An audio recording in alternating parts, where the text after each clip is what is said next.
नमस्कार। न्यूज के इकलौते फैमिली शो न्यूज की पाठशाला में आप सभी का बहुत स्वागत। मैं हूं सुशांत सिन्हा। ये वो पाठशाला जहां सबकी क्लास लगती है। और सबसे पहले आपको बता दूं कि आज कौन कौन सा चैप्टर खोलने वाला हूं। मोदी, योगी, बागेश्वर बाबा, दिल्ली जीतते ही इस सनातनी तिकड़ी ने क्या बड़ा ऐलान कर दिया है आपको बताऊं। लालू से लेकर ममता तक में हड़कंप। मोदी ने मिशन बिहार और बंगाल लॉन्च भी कर दिया है। योगी की दीवार बन गए मोदी। महाकुंभ पर हमलावर विपक्ष को दोनों ने कैसे मिलकर निपटाया है आज दिखाऊंगा। महाकुंभ में क्या चल रहा है यह भी लेकर आया हूं। और बागेश्वर बाबा की पर्ची पीएम मोदी ने खोली। हिंदू राष्ट्र पर दोनों के बीच क्या बात हुई है इसकी भी बात होगी। अक्षय कुमार से लेकर कटरीना कैफ तक महाकुंभ में कौन कौन डुबकी लगाने पहुंच रहा है। आखिरी 2 दिन में क्या क्या हो रहा है महाकुंभ में उसकी भी रिपोर्ट है। पहले ही दिन दिल्ली विधानसभा में गजब बवाल मचा है। केजरीवाल से किसने बदला लिया है वो दिखाऊंगा। केजरीवाल की वो फोटो जिस पर बीजेपी और आम आदमी पार्टी में महाघमासान हो गया वो तस्वीर दिखाऊंगा, उसका सच बताऊंगा। इसके अलावा इंडिया से मैच हारने के बाद पाकिस्तान की टीम की घनघोर बेइज्जती जो हुई है उसका चैप्टर भी खोलूंगा। भिखारी पाकिस्तान के क्रिकेटर्स की ऐसी बेइज्जती हुई है बॉस जो आपने पहले देखी नहीं होगी, तो वो जरा देखिएगा, बहुत मजेदार है। और वो नाव जो उड़ेगी, वो प्लेन जो तैरेगा, भारतीय स्टूडेंट्स ने गजब चीज बना डाली है, उसका चैप्टर भी खोलूंगा। लेकिन पहले जल्दी से दिन भर की बड़ी खबरों का रिवीजन, उसके बाद पहला चैप्टर।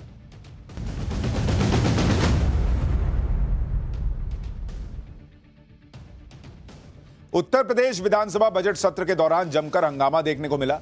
उप मुख्यमंत्री ब्रजेश पाठक ने मुलायम सिंह यादव के एक बयान का जिक्र किया जिस पर समाजवादी विधायकों ने हंगामा शुरू कर दिया। दरअसल सपा विधायक समरपाल सिंह के एक सवाल पर डिप्टी सीएम ब्रजेश पाठक ने पूछा कि नेताजी का सम्मान तो बहुत किया, सपा वाले नेताजी की हर बात मानते हैं, क्या वो बात भी मानेंगे कि लड़कों से गलती हो जाती है। राजस्थान विधानसभा में पूर्व पीएम इंदिरा गांधी पर दिए बयान पर घमासान आज भी जारी रहा। दरअसल राजस्थान सरकार के एक मंत्री ने इंदिरा गांधी के लिए दादी शब्द का इस्तेमाल किया। इसके विरोध में पिछले 4 दिनों से कांग्रेस के विधायक विधानसभा भवन में धरने पर बैठे, जबकि कांग्रेसी कार्यकर्ताओं ने विधानसभा भवन का घेराव करने की कोशिश की। इस दौरान प्रदर्शन कर रहे कांग्रेस के कार्यकर्ताओं की पुलिस से जबरदस्त झड़प भी हुई। संभल मामले को लेकर यूपी सरकार ने सुप्रीम कोर्ट में स्टेटस रिपोर्ट दाखिल कर दी है। सरकार ने मस्जिद इंतजामिया कमेटी के उस दावे को खारिज किया है जिसमें कुएं को मस्जिद की प्रॉपर्टी बताया गया था।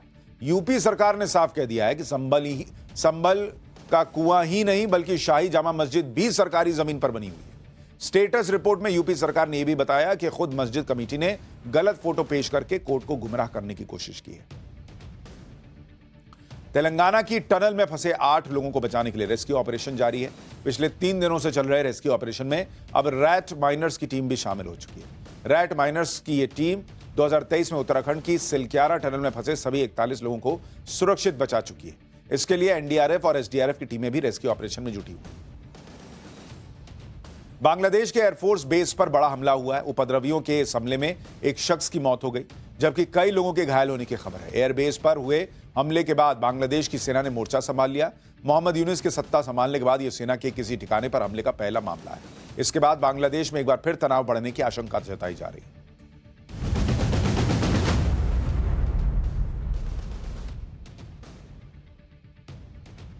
तो यह हो गया दिन भर का रिवीजन। अब पाठशाला की पहली क्लास। मोदी, योगी, बागेश्वर बाबा, दिल्ली जीतते ही सनातनी तिकड़ी ने क्या बड़ा ऐलान कर दिया। लालू से लेकर ममता तक में हड़कंप। मोदी ने मिशन बिहार और बंगाल दोनों लॉन्च कर दिया है। योगी की दीवार बन गए मोदी। महाकुंभ पर हमलावर विपक्ष को दोनों ने कैसे निपटाया। और बागेश्वर बाबा की पर्ची पीएम मोदी ने खोल दी। हिंदू राष्ट्र पर क्या बात हुई। अक्षय कुमार से लेकर कटरीना कैफ तक महाकुंभ में कौन कौन पहुंच गया डुबकी लगाने। सबसे पहले इसका चैप्टर।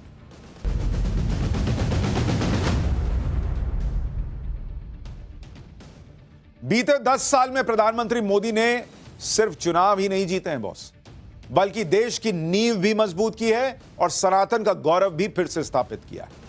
लोकसभा चुनाव के नतीजों के बाद जिनको भी लग रहा था कि अब आगे क्या ही कर पाएंगे, दिल्ली चुनाव के नतीजों के बाद पीएम मोदी ने क्लियर कर दिया कि न तो देश के विकास की रफ्तार कम होगी, न सनातन छूटेगा और न देश और सनातन के खिलाफ जाने वाले लोग छोड़े जाएंगे। और अब तो मोदी, योगी और बागेश्वर बाबा की तिकड़ी इस काम में लग चुकी है। मोदी तो जो कर रहे हैं वो सबके सामने है ही। योगी के महाकुंभ की चर्चा दुनिया भर में है ही। और अब बागेश्वर बाबा ने जिस तरह सनातन को मजबूत करने के साथ सबका इलाज शुरू कर दिया है, कैंसर हॉस्पिटल बनाकर, वो भी देखने और जानने लायक है। और तीनों का हिसाब क्लियर है। नारा एक है तो सेफ है, बटेंगे तो कटेंगे। इधर सनातन विरोधियों को निपटाया जा रहा है, उधर पीएम मोदी निकल गए नए प्रोजेक्ट्स को देखने के लिए, विकास का काम देखने के लिए। यानी सनातन का काम भी और साथ साथ विकास का काम भी। इसलिए आप 2 दिन में देखिए कि बाबा बागेश्वर के साथ पीएम मोदी दिखे तो एक ही दिन में मध्य प्रदेश, बिहार से लेकर असम तक back to back PM Modi के मेगा इवेंट। भाई कहीं किसानों को पैसा बांट रहे थे, कहीं निवेश लाने के लिए चले गए, कहीं पर कोई नया प्रोजेक्ट शुरू कर दिया। मतलब कहीं कोई रिलैक्स मोड में जाने का सवाल ही नहीं। सब सोच रहे होंगे कि दिल्ली के बाद अब बिहार का नंबर है, फिर बंगाल, फिर असम, फिर यूपी। और जिस तरह से नरेंद्र मोदी फुल स्पीड में आगे बढ़ रहे हैं, मोदी को रोकना किसी के लिए भी नामुमकिन दिख रहा है। क्योंकि जो भाई रिलैक्स ही ना कर रहा हो, जो काम पे काम किए जा रहा हो, जो ना रुकता हो ना थकता हो, जिसका विजन क्लियर हो, ऐसे नेता को आप कैसे टक्कर दीजिएगा? भाई राहुल गांधी एक चुनाव हारते हैं, सन्नाटे में चले जाते हैं। केजरीवाल कहां किस गुफा में है, कब निकलेंगे, निकल रहे हैं तो कब निकल रहे हैं किसी को पता नहीं। मोदी का मिशन बिहार और बंगाल क्या है, इस पर कैसे काम चालू हो गया है, आज लालू से लेकर ममता कैंप तक में कैसे और क्यों हड़कंप मचा, आज आपको दिखाऊंगा। योगी ने आज सनातन विरोधियों के धागे कैसे खोले, ये दिखाऊंगा। कटरीना कैफ से लेकर अक्षय कुमार तक कैसे सनातन के ब्रांड एम्बेसडर बन रहे हैं, ये दिखाऊंगा। और बाबा बागेश्वर की पर्ची पीएम मोदी ने खोली तो क्या निकला, और हिंदू राष्ट्र पर क्या बात हुई, सब दिखाऊंगा, बताऊंगा। लेकिन पहले एक झलक देखिए।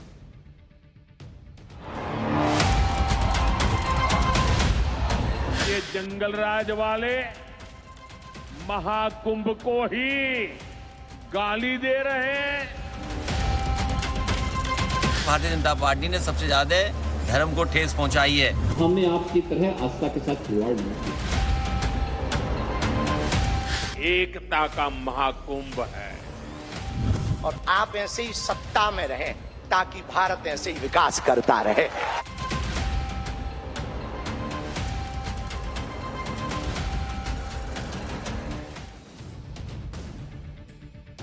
प्रधानमंत्री नरेंद्र मोदी, सीएम योगी और बाबा बागेश्वर की तिकड़ी ने सनातन विरोधियों में कैसे आग लगाई हुई है, इसका ट्रेलर आपने देखा। लेकिन पूरी पिक्चर अभी आपको आगे दिखाऊंगा। पहले यह देख लीजिए कि दिल्ली जीतने के बाद कैसे पीएम मोदी आज बिहार के मिशन पर निकल गए। अभी चुनाव में टाइम है, साल के अंत में पीएम अभी से लग गए काम में। पीएम के बिहार आते ही कैसे लालू प्रसाद यादव और उनकी पार्टी में खलबली मच गई, यह भी देखने लायक।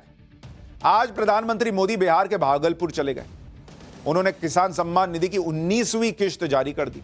किसानों के खाते में डायरेक्ट पैसा ट्रांसफर हुआ। भागलपुर में पीएम मोदी के लिए इतनी भयंकर भीड़ आ गई, आप देखिए ना बॉस। ग्राउंड में पीएम मोदी की सभा थी, वो ग्राउंड छोटा पड़ गया, इतनी भीड़ आ गई नरेंद्र मोदी को सुनने और देखने। जहां तक नजर जा रही थी लोग ही लोग। भागलपुर में पीएम मोदी ने नीतीश कुमार के साथ रोड शो भी किया। इस दौरान लगातार मोदी मोदी के नारे लगे ही जा रहे थे। मुख्यमंत्री नीतीश कुमार के साथ रोड शो करके पीएम मोदी ने इंडी गठबंधन के सपनों पर पानी फेर दिया, क्योंकि वो तो अभी तैयारी शुरू भी नहीं की है, यहां काम चालू है। इंडी गठबंधन सोच रहा था कि नीतीश कुमार फिर से पलटी मारेंगे, लेकिन नरेंद्र मोदी के सामने ही नीतीश कुमार ने कुछ ऐसा कह दिया जिसे सुनकर पीएम मोदी फिर मुस्कुराने लगे। देखिए आप भी क्या बोला उन्होंने। और अब इधर उधर कुछ नहीं, पूरे देश में इन्हीं के नेतृत्व में आगे और काम बढ़ेगा।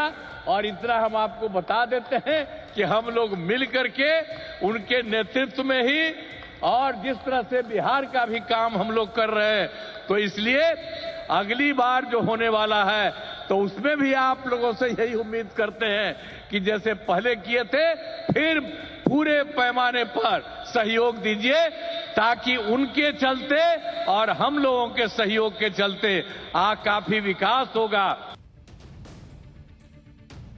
नीतीश कुमार की छवि ऐसी बन गई है कि उनको लगता है उन पे कोई ज्यादा विश्वास करता नहीं, इसलिए बेचारे बार बार बोलते हैं, याद दिलाते कि नहीं जाऊंगा मैं, इधर उधर नहीं जाऊंगा। पीएम भी हंस रहे हैं सुन के।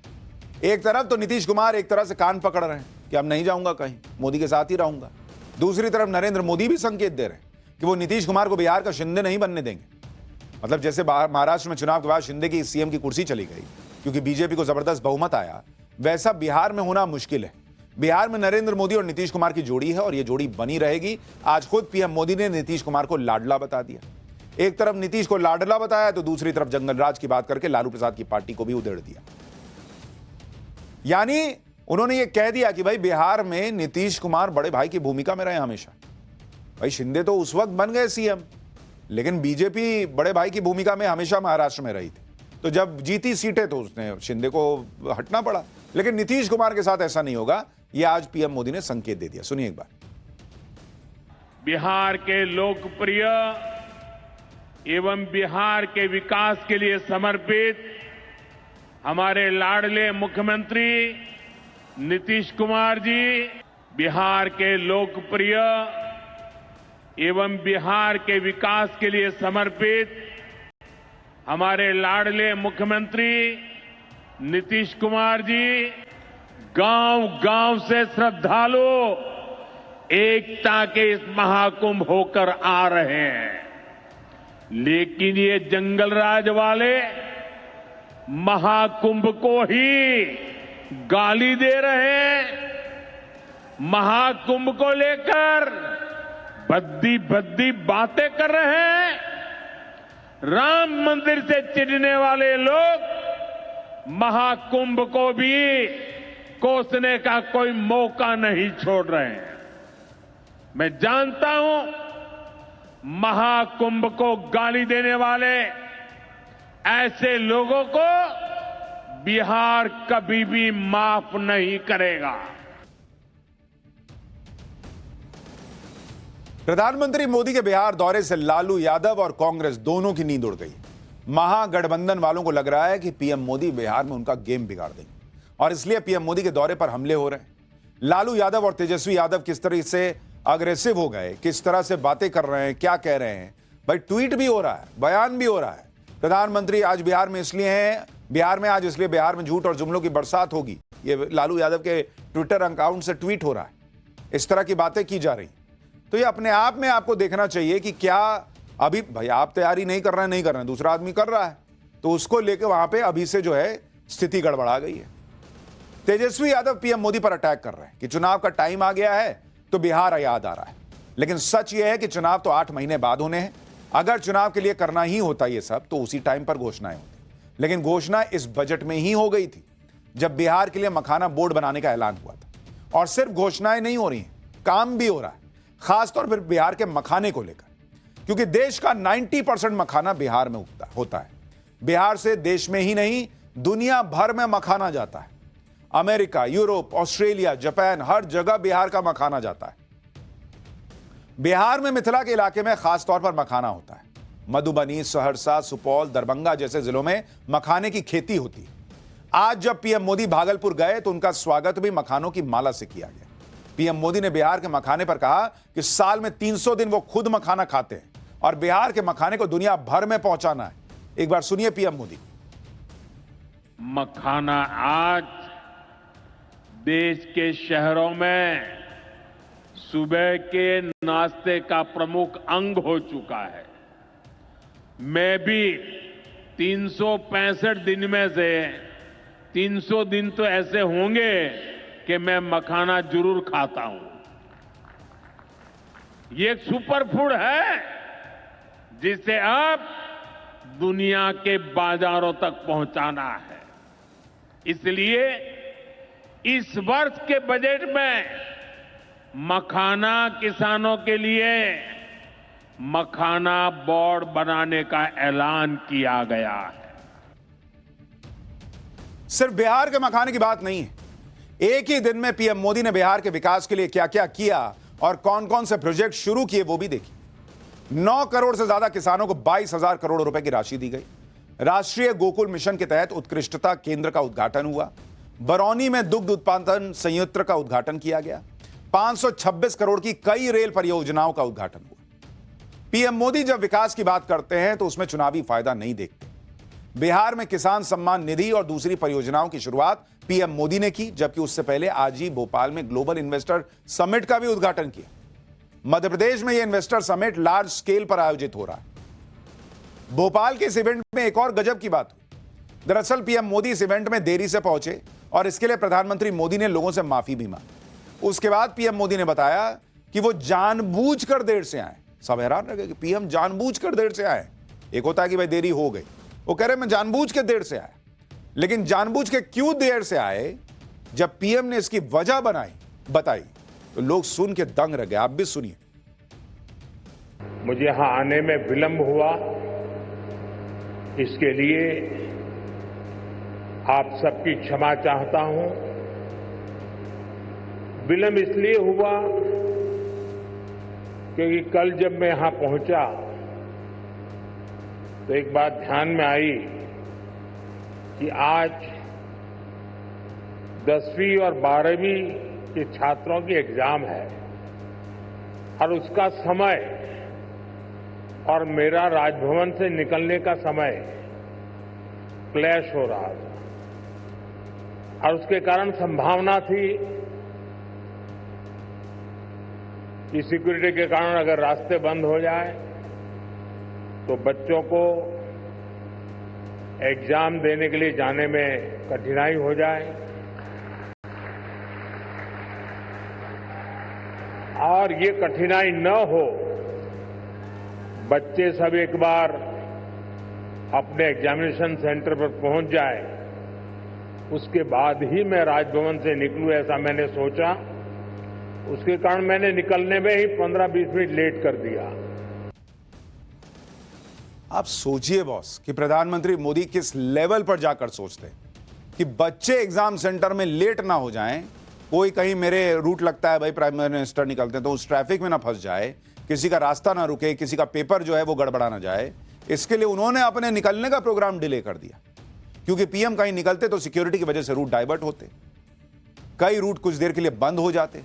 लेकिन पीएम को पता था कि बच्चों के पेपर होने हैं और बच्चों का एग्जाम ज्यादा जरूरी है, इसलिए बच्चों को दिक्कत ना हो तो अपना प्रोग्राम आधा घंटा लेट कर दो। लेकिन दिक्कत अब उन लोगों को होने वाली है जो सनातन पर सवाल उठाते हैं और सनातन का मजाक उड़ाते हैं, क्योंकि सनातन विरोधियों की बैंड बजाने के लिए एक तिकड़ी तैयार हो गई। इस तिकड़ी में प्रधानमंत्री मोदी तो हैं ही, मुख्यमंत्री योगी तो हैं ही, और अब बागेश्वर बाबा भी। सनातन विरोधी तो तब से जल भुन रहे हैं जब से पीएम मोदी बागेश्वर बाबा के मंच पर पहुंच गए। वहां क्या क्या हुआ आपको दिखाऊंगा, हिंदू राष्ट्र पर क्या बात हुई है, इसका क्या जवाब दिया बागेश्वर बाबा ने, यह भी बताऊंगा। लेकिन आज सीएम योगी ने कैसे महाकुंभ पर सवाल उठाने वालों की क्लास लगाई, पहले वो देखिए। मुख्यमंत्री योगी ने आज एक ही लाइन में अखिलेश यादव के सारे एजेंडे को धो दिया। सीएम योगी ने किस फायर ब्रांड अंदाज में बिना नाम लिए सनातन विरोधियों को जवाब दिया है, एक बार वो भी सुनिए। किसी ने सच कहा कि महाकुंभ में जिसने जो तलाशा उसको वह मिला, गिद्धों को केवल घास मिली, सुअरों को गंदगी मिली, संवेदनशील लोगों को रिश्तों की खूबसूरत तस्वीर मिली, आस्थावानों को पुण्य मिला, सज्जनों को सज्जनता मिली, गरीबों को रोजगार मिला, अमीरों को धंधा मिला, श्रद्धालुओं को साफ सुथरी व्यवस्था मिली, पर्यटकों को अव्यवस्था मिली, सद्भावना वाले लोगों को जाति रहित व्यवस्था मिली, भक्तों को भगवान मिले। मतलब सबने अपने स्वभाव और चरित्र के अनुसार चीजों को देखा। सीएम योगी ने यह बात इसलिए कही क्योंकि अखिलेश यादव और इंडी गठबंधन के कई नेता लगातार महाकुंभ पर सिर्फ सवाल ही उठा रहे हैं। सुनिए अखिलेश यादव और दिग्विजय सिंह को। तो ये जो ठेस पहुंचाने का काम, मार्केटिंग करना, अपने आप को चमकाना, उसमें ये किसी ने किया तो भारतीय जनता पार्टी ने सबसे ज्यादा धर्म को ठेस पहुंचाई है।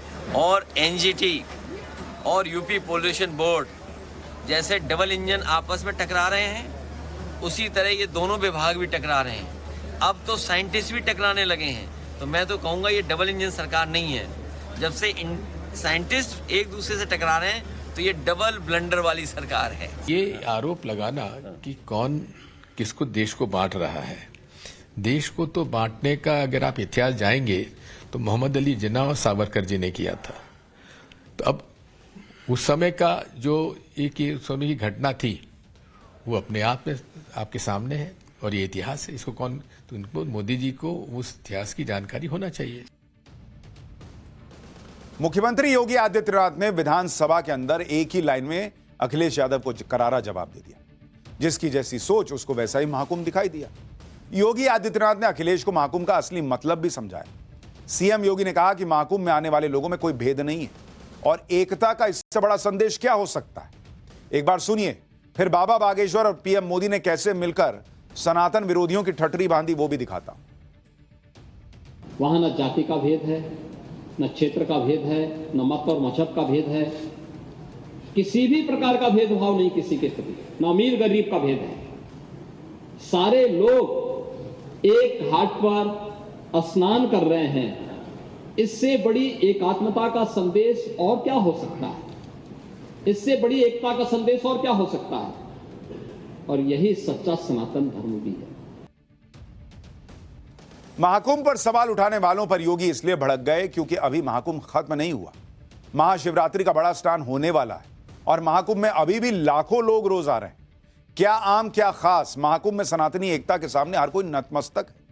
आज भी महाकुंभ में पवित्र स्नान करने के लिए बड़ी बड़ी हस्तियां आई।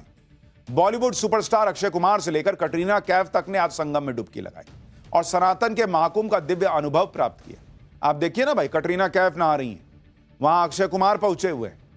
अक्षय कुमार आज सुबह सुबह प्रयागराज पहुंचे, सफेद कुर्ता पजामा पहने हुए थे। अक्षय घाट पर ही गए और हाथ जोड़कर जमीन पर माथा टेका और फिर गंगा, यमुना और सरस्वती के संगम में डुबकी लगाई। इसी तरह बॉलीवुड एक्ट्रेस कटरीना कैफ ने भी आज संगम में स्नान किया। कटरीना कैफ के पिता मुसलमान हैं, मां ईसाई हैं। इसके बाद भी कटरीना कैफ ने संगम में पूरी श्रद्धा और आस्था के साथ पवित्र संगम में स्नान किया। पति जो हैं उनके, विक्की कौशल, वो तो हिंदू हैं। यह है सनातन की ताकत जो सभी को एकता के सूत्र में बांध रहा है। लेकिन कुछ लोगों को समझना ही नहीं है। आपको सुनाते हैं कि संगम में स्नान के बाद अक्षय और कटरीना तक क्या कह रहे हैं। बहुत ही मजा आया, बहुत बढ़िया इंतजाम है, बहुत अच्छी तरह, मतलब हम यहाँ के सीएम साहब, योगी साहब का बहुत बहुत धन्यवाद करते हैं कि इतना अच्छा इंतजाम कर रखा है।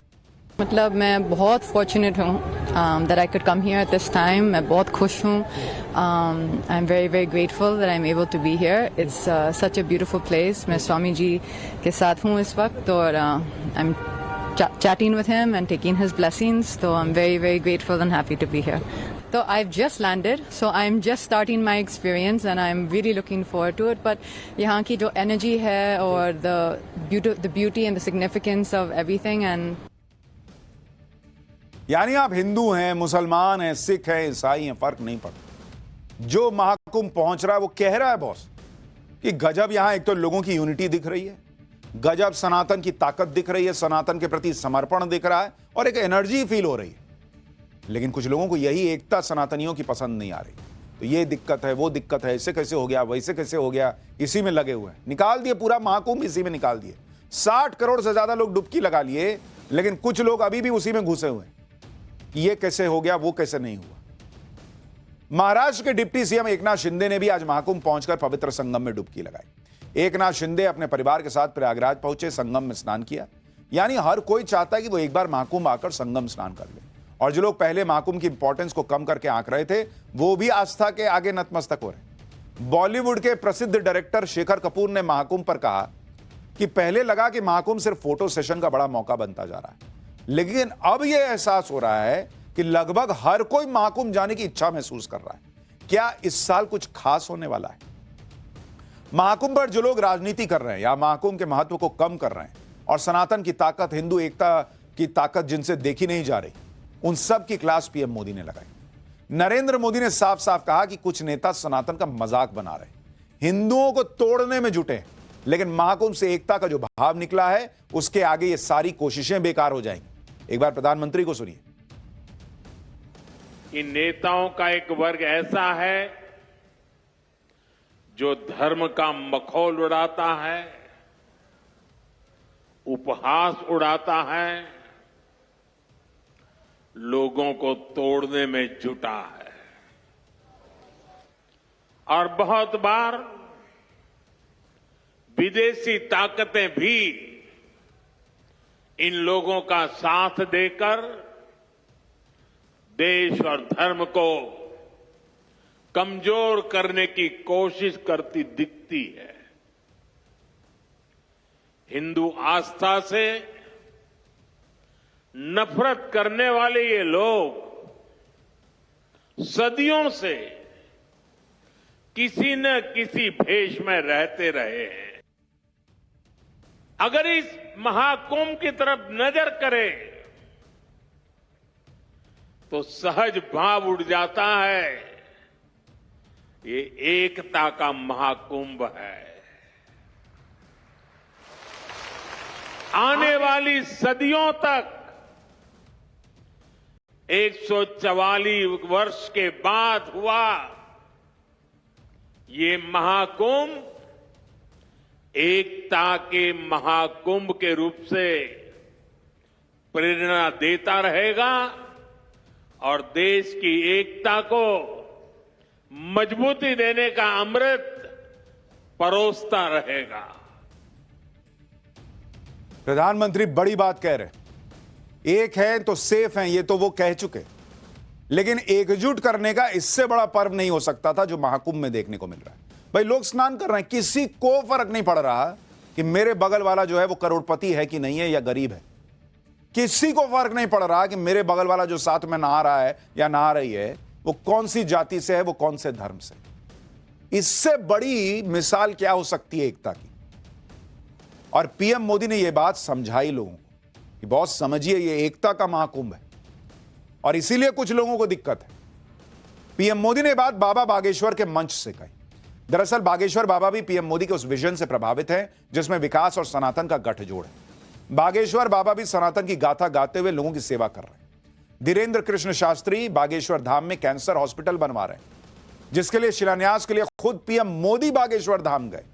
बागेश्वर बाबा ने सनातन और मंदिरों पर सवाल उठाने वालों को जो जवाब दिया, एक बार सुनिए, फिर बताता हूं कि कैसे पीएम मोदी ने बागेश्वर बाबा की ही पर्ची खोल दी। 500 साल की सनातनियों की लड़ाई को उन्होंने ऐसे जीत करके बता दिया। लोग कहते थे परंदा पर नहीं मारेगा, उन्होंने राम लला को भव्यता के साथ बैठा दिया। तो कुछ लोगों ने कहा कि भैया मंदिरों से क्या होगा, तो हमने जब अपना छोटा सा निमंत्रण माननीय प्रधानमंत्री जी को रखा कि हमारी सामर्थ्यता तो नहीं, गांव गड़ा है, छोटा सा स्थान है, बालाजी का स्थान है, हमारा निमंत्रण है, आपने बिना विलंब किए एक क्षण में कहा हम बनाते हैं और आते हैं। अभी तक अस्पतालों में मंदिर थे, अब मंदिर में अस्पताल होगा। सनातन विरोधियों का इलाज तो बागेश्वर बाबा करते ही हैं, पीएम मोदी करते ही। अब कैंसर जिनको है उनका भी इलाज होगा। यानी जिन लोगों को यह कहा जाता है, लोग कहते हैं ना बागेश्वर बाबा जो है वो हिंदू मुसलमान करते हैं। अरे भाई वो हिंदू करते हैं, हिंदू एकजुट हो जाए इसके लिए पैदल यात्रा करते हैं और दूसरों का इलाज हो जाए इस काम में लगे हैं। कुछ लोग पूछते हैं कथा का कितना पैसा लेते हैं, ये पैसा कहां से, वो पैसा कहां से। मैं तो गया हूं बागेश्वर धाम, मैंने देखा है एक छोटे से कमरे में रहते, कोई तामझाम नहीं, कुछ नहीं, और जो पैसा आ रहा है वो या तो कन्या विवाह में लगा रहे हैं या फिर आप कैंसर हॉस्पिटल में लगा रहे हैं। लेकिन ऐसे लोग पसंद नहीं आएंगे इकोसिस्टम। बागेश्वर धाम में सबसे दिलचस्प बात तो यह हुई कि पीएम मोदी ने बागेश्वर बाबा की भी पर्ची निकाल दी। यानी जो बागेश्वर बाबा धीरेन्द्र कृष्ण शास्त्री लोगों की पर्ची निकालकर उनकी समस्याओं का समाधान करते हैं, उनकी पर्ची खुद देश के प्रधानमंत्री ने निकाली। सुनिए क्या हुआ है वहां पर। हमारे ब्याह में भले ही नहीं आप आई हो, पर उद्घाटन में अगर समय मिल जाए तो आप पहुंचे। माननीय प्रधानमंत्री जी अभी जब माता जी को मिल रहे थे तो हमारी माता जी से कह रहे थे हम तुम्हारी माता जी पर्ची खोल रहे, और माता जी से बोले अब तुम्हारे मन में ये चल रहा है कि ब्याह हो जाए। उस वक्त तो हम नहीं कह पाए, तो हम कहेंगे हमारी बारात में आप भले ना।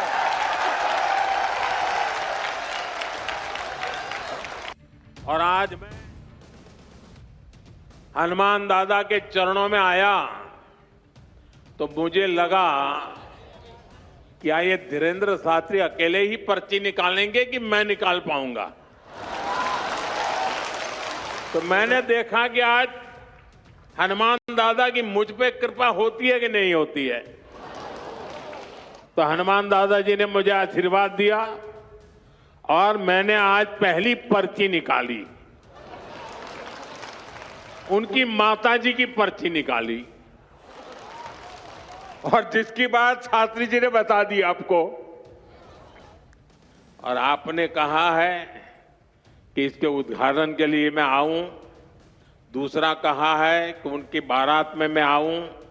मैं आज सार्वजनिक रूप से वादा करता हूं दोनों काम कर दूंगा।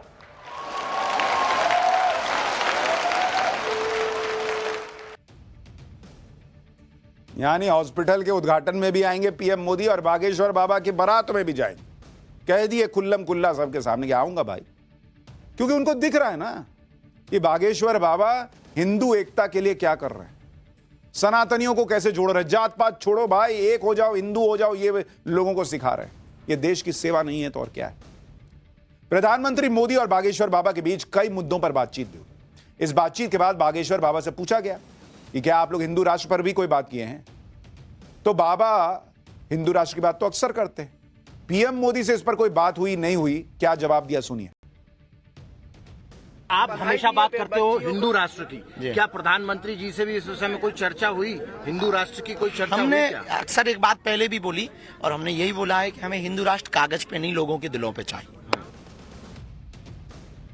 तो अब बागेश्वर बाबा, नरेंद्र मोदी, सीएम योगी, सबका एक ही अनुरोध है सनातनियों से, एक हो तो सेफ। पाठशाला में अगली क्लास। पहले ही दिन दिल्ली विधानसभा में गजब बवाल हो गया। केजरीवाल से किसने बदला लिया? केजरीवाल की वो फोटो जिस पर बीजेपी और आम आदमी पार्टी में महाघमासान हो गया, उसकी सच्चाई क्या है? अब उसका चैप्टर।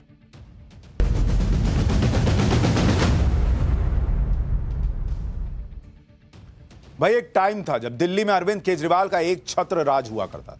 वो जब चाहते थे विधानसभा का सेशन बुलाते थे, जब चाहते थे बीजेपी के किसी भी विधायक को उठवा के सदन से बाहर फेंकवा देते थे। वो कहते थे कि दिल्ली के मालिक हम हैं, लेकिन असली मालिक पब्लिक होती है बॉस। ये केजरीवाल भूल गए 10 साल, और इस जनता ने वो कर दिया जो किसी ने सोचा नहीं था। आज दिल्ली की नई विधानसभा का पहले दिन का जो सीन देखा ना बॉस, वो केजरीवाल और इस देश के हर नेता को एक बहुत बड़ा सबक है कि पब्लिक से ऊपर पॉलिटिक्स में कोई नहीं होता। और ये तस्वीर लोग अरसे तक याद रखेंगे, क्योंकि ये वही विधानसभा है, यही सदन है, यही सीटें हैं, लेकिन पूरी तस्वीर पलट गई है बॉस। किसी ने सोचा नहीं था कि दिल्ली विधानसभा में वो तस्वीर भी दिखेगी जो तस्वीर 27 साल में किसी ने नहीं देखी। 27 साल बाद उस जगह पर बीजेपी के लोग बैठे हैं जहां पर बैठकर 15 साल कांग्रेस ने और 12 साल केजरीवाल ने सरकार चलाई। 27 साल बाद बीजेपी के नेताओं को सत्ता में बैठने का मौका मिला, नहीं तो केजरीवाल तो मार्शल से उठवा के बाहर करवा देते थे। इस दौरान लोगों ने अरविंद केजरीवाल के टाइम की विधानसभा की तस्वीरों को याद किया, जब विधानसभा में आम आदमी पार्टी के 62-67 विधायक हुआ करते थे, बीजेपी के 3 से 8 विधायक। अब तस्वीर बदल गई। जिन लोगों को अरविंद केजरीवाल उठवा के बाहर फेंकवाते थे, वो लोग आज अंदर हैं, स्पीकर की कुर्सी पर बैठे हैं, और पब्लिक ने केजरीवाल को उठा के विधानसभा से बाहर कर दिया। यह है इस देश में लोकतंत्र की ताकत। 48 विधायकों के साथ बीजेपी सत्ता में है, 22 विधायकों के साथ आम आदमी पार्टी विपक्ष में है, लेकिन केजरीवाल के लिए एक सीट नहीं छोड़ी पब्लिक ने विधानसभा के अंदर। दिल्ली विधानसभा में सरकार तो बदल गई, विधानसभा के स्टार्स की तस्वीर भी बदल गई। पहले विधानसभा में सीएम के तौर पर अरविंद केजरीवाल और उनके साथ डिप्टी सीएम मनीष सिसोदिया बैठते थे। अब सत्ता पक्ष में रेखा गुप्ता और प्रवेश वर्मा की जोड़ी आ गई है। ये दोनों ही नेता अनुभवी हैं। दिल्ली विधानसभा में और क्या क्या बदल गया, सत्र की शुरुआत कैसे हंगामे से हुई, पहले ही दिन क्या विवाद खड़ा हो गया, वो सब आपको बताऊंगा। पहले विधानसभा में हंगामे का एक ट्रेलर देखिए, जिससे आपको समझ आ जाएगा कि दिल्ली विधानसभा में आने वाले दिनों में क्या बड़ा बवंडर आने वाला है। मैडम बैठिए। पूरी तरह से अराजकता है। केवल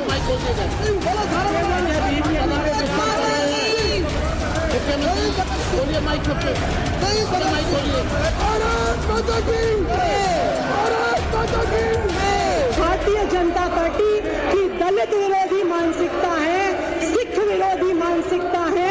एक कमरा दिल्ली की मुख्यमंत्री का है और हमने सरकार के हेड के नाते उनको स्थान दिया है। समय का चक्कर है, कभी जो आपको उठा के बाहर फेंकते थे आज इस विधानसभा में नहीं रही, लेकिन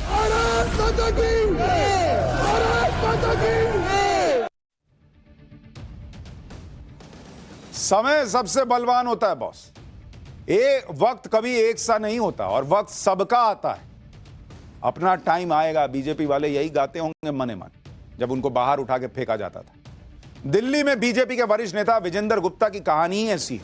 कल तक उनका वक्त नहीं था, लेकिन आज उनके लिए वक्त ने ऐसी पलटी मारी कि पूरा माहौल बदल गया, जज्बात बदल गए।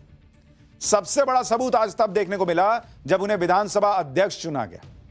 आप सोचिए, वही विजेंद्र गुप्ता है जिनको ऐसे टांग के बाहर फेंकवा देते थे अरविंद केजरीवाल। जो साल 2015 और साल 2020 में नेता विपक्ष थे, तब बीजेपी के पास गिनती के विधायक थे और विधानसभा में आम आदमी पार्टी का एक तरफा राज चलता था। इस वजह से विधानसभा में विपक्ष की आवाज को बुरी तरह दबा दिया जाता था। तब विधानसभा अध्यक्ष के इशारे पर मार्शल आते थे, विजेंद्र गुप्ता को टांगते थे कंधे पे, बाहर जाके छोड़ देते थे। आज देखिए बहुत समय का चक्र ऐसा घुमा कि वही विजेंद्र गुप्ता स्पीकर की कुर्सी पे बैठे, जिनको टांग के स्पीकर बाहर करवा देते थे। ये वक्त है बॉस, ये पॉलिटिक्स है, ये लोकतंत्र की ताकत है। और आप सोचिए, जो केजरीवाल बाहर फेंकवाते थे, आज पब्लिक ने उनको विधानसभा से बाहर कर दिया कि आपको बैठने लायक जगह नहीं दी। उन्होंने एक सीट नहीं केजरीवाल को अंदर मिल पाई। पब्लिक ने ये उनको सबक सिखाया। आप ये तस्वीरें देखिए, एक विजेंद्र गुप्ता को मार्शल कैसे उठाकर बाहर कर रहे हैं और दूसरी तरफ आज सीएम और नेता विपक्ष अध्यक्ष की कुर्सी पर बैठे विजेंद्र गुप्ता को बधाई देने के लिए उनकी चेयर के पास खड़े। आतिशी के चेहरे पर मुस्कान तो है, लेकिन अंदर ही अंदर याद तो आ ही रहा होगा कि कैसे इस आदमी को बाहर फेंकवाए थे। आप देखिए विजेंद्र गुप्ता के साथ पहले कैसा बर्ताव होता था, फिर बताऊंगा अब विजेंद्र गुप्ता के तेवर देखकर कैसे आम आदमी पार्टी में खलबली मची।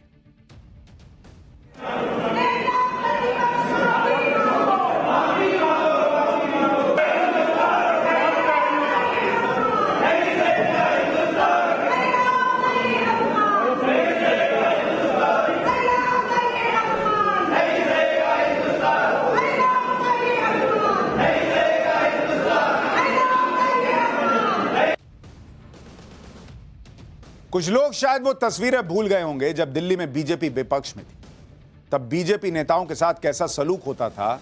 भाई कपिल मिश्रा, मनजिंदर सिंह सिरसा, विजेंद्र गुप्ता के साथ सदन में क्या हुआ, आपको पुरानी तस्वीरें दिखाऊंगा, आप हैरान रह जाएंगे। देखिए सबके साथ केजरीवाल का क्या रवैया हुआ करता था। ये कोई तरीका है? नहीं, ये तरीका नहीं है ना, बिल्कुल नहीं, ये कोई तरीका नहीं है। ले जाए बाहर, उठाकर बाहर ले जाए, इनको इज्जत से उठाओ, बाहर फेंक के आओ। ये खुद पगड़ी उतार रहे हैं, ड्रामे कर रहे हैं, ये उठाकर फेंको बाहर इसको। 2 घंटे से लड़की कर रही है यहाँ पे, ड्रामेबाज ना होता एक नंबर का। ये था केजरीवाल मॉडल विधानसभा के अंदर। अच्छा, कह रहा है कि इनको इज्जत से उठाओ, बाहर फेंक के आओ। बाहर फेंक के आने में कौन सी इज्जत है बॉस?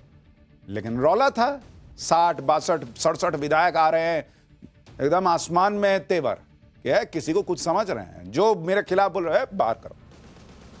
और ये लोग लोकतंत्र की बात करते हैं। जिन जिन लोगों को सत्ता के जोर पर विधानसभा से बाहर निकाला गया था, वो नेता आज मंत्री बनकर विधानसभा में लौटे, और जिन लोगों ने इन्हें विधानसभा से बाहर किया था, जनता ने उन्हें सत्ता से बाहर कर दिया, विधानसभा में बैठने लायक नहीं छोड़ा। इसलिए आज दिल्ली के मंत्री मनजिंदर सिंह सिरसा ने कहा कि यही वक्त का चक्र होता है। एक बार सुनिए दिल्ली की सीएम रेखा गुप्ता और मनजिंदर सिंह सिरसा ने क्या कहा, फिर बताता हूं कि विजेंद्र गुप्ता आज कैसे आतिशी पर भड़क गए। प्रतिपक्ष रहते हुए कई बार बहुत ही बुरे व्यवहार का सामना भी आपको करना पड़ा, जब कई बार आपको यहां से उठा करके बाहर भेज दिया जाता था।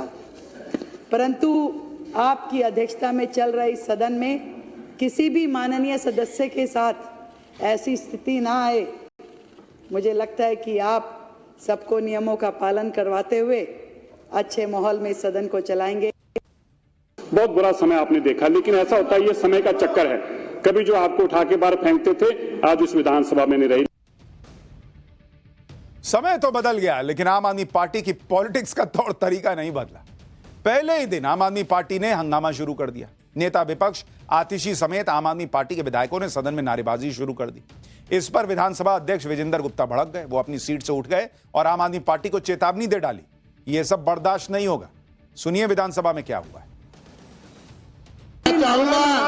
पक्ष के सदस्यों के माइक खोल दिए जाएं। ये 62 से 22 पे आ गए, इनको समझ में नहीं आ रहा। माइक खोल दिए जाएं। पक्ष के केवल माइक खोल दिए जाएं। बताओ क्या किया है। सदस्यों के माइक खोले जाएं, ये डिस्टर्ब कर रहे हैं और इसलिए पक्ष के सदस्य बोलेंगे। जिंदाबाद, सभी सदस्यों को माइक खोले। ये जो समय है, ये शिष्टाचार यहाँ पे संबोधन था, आपको उसका पालन करना चाहिए था। राजनीतिक मंच नहीं बनाना चाहिए था। मैं कड़े शब्दों में आतिशी जी के व्यवहार की निंदा करता हूं। मर्जी मुद्दे उठाइए, लेकिन आप अगर मुद्दा उठाने से पहले इस तरह का वातावरण यहाँ बनाना चाहेंगी तो ये विपक्ष का गैर जिम्मेदार पूर्ण रवैया ये बर्दाश्त नहीं होगा। यानी अभी मैच शुरू भी नहीं हुआ है और आम आदमी पार्टी की टीम जो है वो पिच पे पहुंच गई और गार्ड लेने लगी, अब हंगामा करने लगी। अरे मैच तो शुरू होने दीजिए बॉस। दिल्ली विधानसभा में पहला दिन हंगामे की भेंट चढ़ गया। पहले दिन क्या क्या हुआ और अगले 2 दिन के सत्र में क्या क्या होगा वो भी बताता हूं। आज पहले दिन प्रोटेम स्पीकर के तौर पर अरविंदर सिंह लवली ने सभी सदस्यों को शपथ दिलाई। फिर सीएम रेखा गुप्ता ने विजेंद्र गुप्ता को विधानसभा अध्यक्ष बनाने का प्रस्ताव रखा। विजेंद्र गुप्ता निर्विरोध विधानसभा अध्यक्ष चुन लिए गए। इसके बाद विजेंद्र गुप्ता को बधाई देने के लिए जो बधाई भाषण हुआ उसमें हंगामा हो गया। सदन की कार्रवाई को 2 बार स्थगित करना पड़ा। अब कल सुबह विधानसभा में उपराज्यपाल का अभिभाषण होगा। प्रवेश वर्मा ने दावा किया कि कल सीएजी की रिपोर्ट सदन के पटल पर रखी जाएगी। एक तरफ सीएजी की आने वाली रिपोर्ट, दूसरी तरफ आम आदमी पार्टी का पहले दिन से हंगामा। दिल्ली की राजनीति अभी और उबलने वाली। पहले ही दिन ऐसा बवाल हो गया कि आने वाले दिनों में क्या होगा आप इसका अंदाजा लगा लीजिए। विधानसभा के पहले ही दिन पूर्व सीएम आतिशी ने बीजेपी पर बाबा साहब अंबेडकर और शहीद भगत सिंह का अपमान करने का आरोप लगा दिया। आतिशी ने कहा कि बीजेपी ने सत्ता में आते ही सीएम दफ्तर से अंबेडकर और भगत सिंह की तस्वीरें हटा दी। आतिशी का कहना था कि बीजेपी दलित और सिख विरोधी है इसलिए ऐसा किया है। आतिशी के इस बयान पर हंगामा हो गया। जरा सुनिए क्या हंगामा हुआ है, फिर जो आरोप लग रहे हैं उसकी सच्चाई भी दिखाता हूं। आपकी दिल्ली विधानसभा में जो दलित विरोधी, सिख विरोधी एक्शन हुआ है, मुख्यमंत्री कार्यालय से बाबा साहब भीमराव अंबेडकर की और शहीद आजम भगत सिंह की फोटो हटा दी गई है, जो दिखाता है कि भारतीय जनता पार्टी की दलित विरोधी मानसिकता है, सिख विरोधी मानसिकता है। भगत सिंह वो व्यक्ति हैं जिन्होंने 23 साल की उम्र पर जान गंवा दी भारत को आजादी दिलाने के लिए। आम आदमी पार्टी सीएम के ऑफिस की 2 तस्वीरें दिखा रही है। एक तस्वीर आम आदमी पार्टी की सरकार के वक्त की है, दूसरी तस्वीर बीजेपी सरकार बनने की बात की। इन दोनों तस्वीरों को दिखाकर आम आदमी पार्टी आरोप लगा रही कि बीजेपी ने सत्ता में आते ही सीएम दफ्तर से अंबेडकर और भगत सिंह की तस्वीर हटा दी। लेकिन इस पर सीएम रेखा गुप्ता ने आतिशी से सवाल पूछ लिया कि ऑफिस में पीएम और राष्ट्रपति की तस्वीर लगाने में बुराई क्या है। वो तस्वीरें तो हर ऑफिस में लगती हैं, हर जगह यही होता है कि भाई राष्ट्रपति की तस्वीर, राष्ट्रपिता की तस्वीर और प्रधानमंत्री की तस्वीर लगी होती है। आप आए तो आपने अलग लगाया, तो इसमें आपने जिनकी तस्वीरें हटाई उस पर तो हंगामा नहीं हुआ था। अब आपको यह भी दिखाऊंगा कि ये तस्वीरें अंबेडकर जी की और भगत सिंह की हटा दी गई हैं या कहीं लगी हुई हैं, लेकिन पहले सीएम रेखा गुप्ता को सुनिए। अपने भ्रष्टाचार को, अपनी कारगुजारियों को बाबा साहब के पीछे, आदरणीय हमारे शहीद भगत सिंह जी के पीछे छिपाने का ये इनका प्रपंच है। आप खुद स्वयं इस कमरे में हैं। जो सरकार के हेड हैं, क्या उनकी तस्वीर नहीं लगनी चाहिए? देश की राष्ट्रपति की तस्वीर क्या नहीं लगनी चाहिए? क्या देश राष्ट्र के पिता कहे जाने वाले महात्मा गांधी जी की तस्वीर नहीं लगनी चाहिए? भगत सिंह जी, बाबा साहब, सब हमारे देश के वो परोधा हैं जो हमारे लिए पूजनीय हैं, आदरणीय हैं और मार्गदर्शक है। तो ये कमरा दिल्ली की मुख्यमंत्री का है और हमने सरकार के हेड के नाते उनको स्थान दिया है और इनकी बातों का जवाब देना मेरा काम नहीं है। मैं जनता के प्रति जवाबदेह हूं। लेकिन पूरी आम आदमी पार्टी फोटो को लेकर बवाल करने लगी। आतिशी सड़क से लेकर सदन तक प्रदर्शन करने लगी। केजरीवाल ने भी ट्वीट कर दिया कि दिल्ली की नई बीजेपी सरकार ने बाबा साहब की फोटो हटाकर प्रधानमंत्री मोदी जी की फोटो लगा दी। यह सही नहीं है, इससे बाबा साहब के करोड़ों अनुयायियों को ठेस पहुंची है। लेकिन बीजेपी ने भी करारा जवाब दिया। बीजेपी के मंत्री मनजिंदर सिंह सिरसा ने आम आदमी पार्टी को कैसे जमकर सुनाया वो भी देखिए, और फिर दिखाता हूं वो फोटो जो केजरीवाल को पसंद नहीं आएगी शायद। जिन लोगों ने 1984 के कातलों के साथ हाथ मिला के चुनाव लड़ा हो, जिन लोगों ने सज्जन कुमार जगदीश टाइटलर को फारग किया हो, जिन लोगों ने कहा वो टाइटलर नेक आदमी है, सज्जन कुमार नेक आदमी ने इस पार्टी के साथ समर्थन में चुनाव लड़ेंगे, जो इकट्ठे चुनाव लड़े हों, जो सिखों के कातलों के गलों में सरोपे डालने वाले लोग आज हमें ये बता रहे हैं। हमें बड़ा दुख है कि इस पार्टी ने सिखों का कत्लेआम कराने वाली पार्टी का साथ दिया। लेकिन आम आदमी पार्टी ने सीएम रेखा गुप्ता के दफ्तर की जो पिक्चर दिखाई वो आधी पिक्चर थी। सीएम ऑफिस की जब पूरी पिक्चर सामने आई तो उसमें दिख रहा है कि बाबा साहब अंबेडकर और शहीद भगत सिंह की तस्वीर भी सीएम रूम में लगी हुई है। ये देखिए, दोनों की तस्वीर लगी हुई है, बस उनकी पोजीशन चेंज हुई है। क्योंकि आप मोटे तौर पर किसी भी मुख्यमंत्री का कार्यालय देखेंगे तो वहां पर राष्ट्रपति, राष्ट्रपिता और प्रधानमंत्री, इनकी तस्वीरें लगी होती है मोटे तौर पर। भाई आपने जिसकी लगाई उनकी तस्वीर आपने लगाई, उन्होंने वहां से उठा के दूसरी जगह लगा दी। ऐसा तो नहीं कि हटवा के फेंकवा दी। इस तस्वीर को ट्वीट करके अमित मालवीय ने लिखा कि दिल्ली के मुख्यमंत्री दफ्तर में आज भी सभी महापुरुषों के चित्र लगे हुए हैं और अरविंद केजरीवाल भ्रम फैलाने की घटिया राजनीति कर रहे हैं। मतलब जिस पिक्चर पॉलिटिक्स के जरिए अरविंद केजरीवाल और आतिशी अपनी सियासत को परवान चढ़ाना चाह रहे थे, उस पॉलिटिक्स को बीजेपी ने दूसरी पिक्चर से पंचर कर दिया। कहां तो आतिशी सोच रही थी कि वो सीएम रेखा गुप्ता को सदन में पहले ही दिन पटकनी दे देंगी, लेकिन पहला ही दाव उल्टा पड़ गया। ऊपर से आज विधानसभा में पहले ही दिन बीजेपी के विधायकों ने आम आदमी पार्टी को उधेड़ दिया। दिल्ली विधानसभा में बीजेपी विधायक तरविंदर सिंह मारवा ने कैसे आम आदमी पार्टी को लेकर क्या कुछ कहा, सुनिए जरा। ये जो लोग हैं 20-20 गाड़ियां इनसे छिन गई है, 20 गाड़ियां छिन गई है, अतिथि अब अकेली आ रही है। ये अब और क्या करेंगे, ये क्या करेंगे? इनके 10-10 गाड़ियां, 2-2 गाड़ियां, पैसे चले गए इनके पैसे। अध्यक्ष जी, इनको आप लोग संविधान को नहीं मानते, ये अम्बेडकर की क्या बात करते हैं? ये संविधान को मानते नहीं है, संविधान को नरेंद्र मोदी जी मानते हैं, अम्बेडकर को हम मानते हैं, ये नहीं मानते। अभी मैंने नारे लगाए जय भीम जय भीम, क्यों नहीं बोलते? ये इनको पैसे दे दो, पैसे 10-10 गाड़ियां दे दो, चोरों को गाड़ियां दे दो, चोरों को। तो बीजेपी भी इस बार आक्रामक मूड में है, क्योंकि उनको भी पता है हमारे पास 48 विधायक हैं, अब 2-4 तो है नहीं और हम सत्ता में हैं, तो अब जरा टाइट मैच हो रहा है।